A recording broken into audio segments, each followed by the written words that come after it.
ప్రభుత్వానికి ఎంత పవరుండాలి? మరి ఆ పవర్కి హద్దులు ఎవరు గీస్తారు? ఈ రెండు కీలకమైన ప్రశ్నల చుట్టూనే ఈరోజు మన విశ్లేషణంతా తిరుగుతుంది. ఇదొక రకంగా ప్రభుత్వం చేతిలో ఉన్న అధికారానికి, న్యాయ వ్యవస్థ పర్యవేక్షణకు మధ్య జరిగే ఒక బ్యాలెన్సింగ్ యాక్ట్ లాంటిది.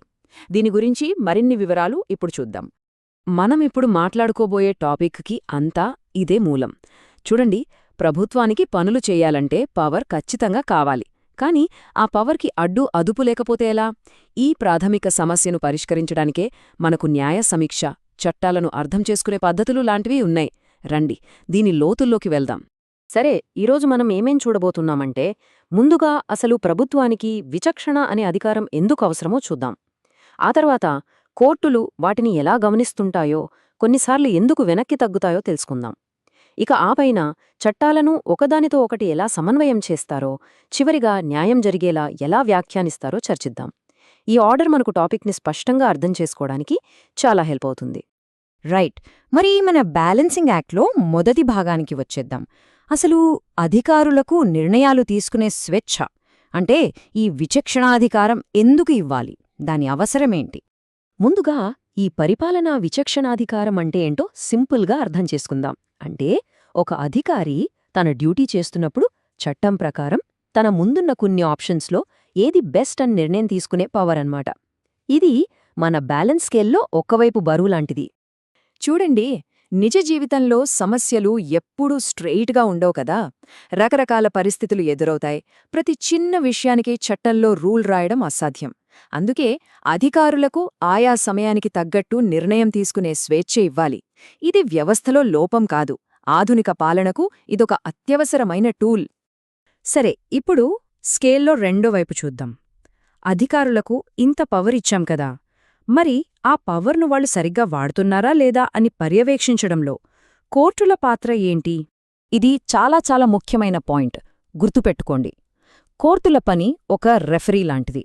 అంటే వాళ్లు పెట్టిన రూల్స్ ప్రకారం ఆట ఆడుతున్నారా లేదా అని చూస్తాయంతే. అంతేగాని వాళ్లే ఫీల్డులోకి దూకి ఆట ఆడరు. అంటే ఒక అధికారి తీసుకున్న నిర్ణయం చట్టప్రకారం ఉందా లేదా అని మాత్రమే చూస్తాయి. ఆ నిర్ణయానికి బదులుగా తమ సొంత నిర్ణయాన్ని చెప్పవు. మంచి ప్రశ్న కదా. మరి కోర్టులు ఎప్పుడు పడితే అప్పుడు జోక్యం చేసుకోవు. అలా జోక్యం చేసుకోవాలంటే కొన్ని బలమైన కారణాలు ఉండాలి. అవేంటో ఇప్పుడు చూద్దాం. ఇక్కడ కోర్టులు వాడే ఒక చెక్లిస్ట్ ఉంది. అధికారి నిర్ణయం చట్టాన్ని దాటిపోయిందా, ఏమాత్రం లాజిక్ లేకుండా ఉందా, చెడు ఉద్దేశంతో తీసుకున్నారా, సరైన ప్రొసీజర్ ఫాలో అవ్వలేదా, ఇలాంటి 5 కారణాల ఆధారంగా కోర్టులు రంగంలోకి దిగుతాయి. ఎగ్జామ్స్కి ప్రిపేర్ అయ్యేవారు ఈ 5 పాయింట్లని ఖచ్చితంగా గుర్తుపెట్టుకోవాలి. ఇప్పుడు బ్యాలెన్స్ని కాపాడే మరో ముఖ్యమైన విషయం గురించి మాట్లాడుకుందాం. అదే న్యాయ సంయమనం. అంటే కోర్టులు కూడా తమ అధికారాన్ని ఎక్కడ వాడాలో, ఎక్కడ వాడకూడదో ఒక హద్దు పెట్టుకోవడమన్నమాట. ఈ స్లైడ్ చాలా స్పష్టంగా వివరిస్తోంది. చూడండి, న్యాయ సమీక్ష, న్యాయ సంయమనం ఇవి ఒకే నాణ్యానికి 2 వైపులు లాంటివి.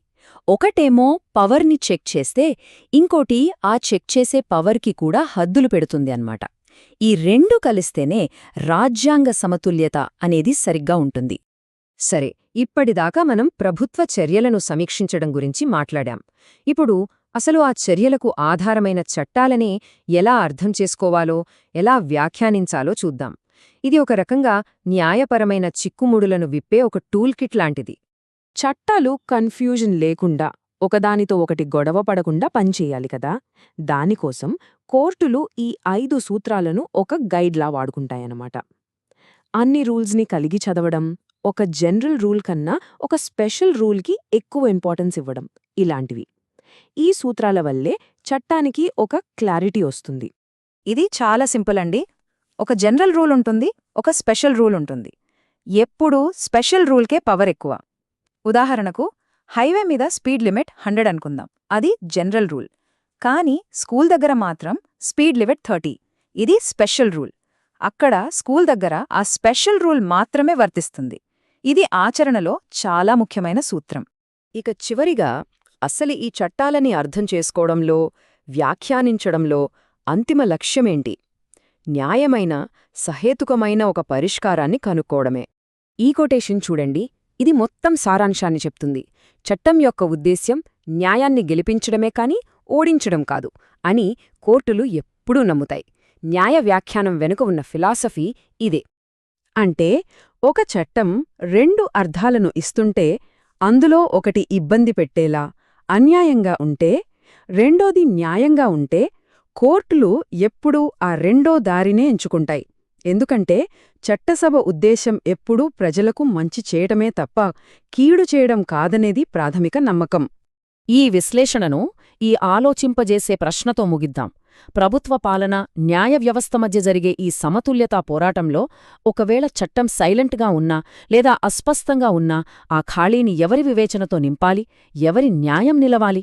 దీని గురించి ఆలోచించండి. మరో విశ్లేషణలో మళ్ళీ కలుద్దాం.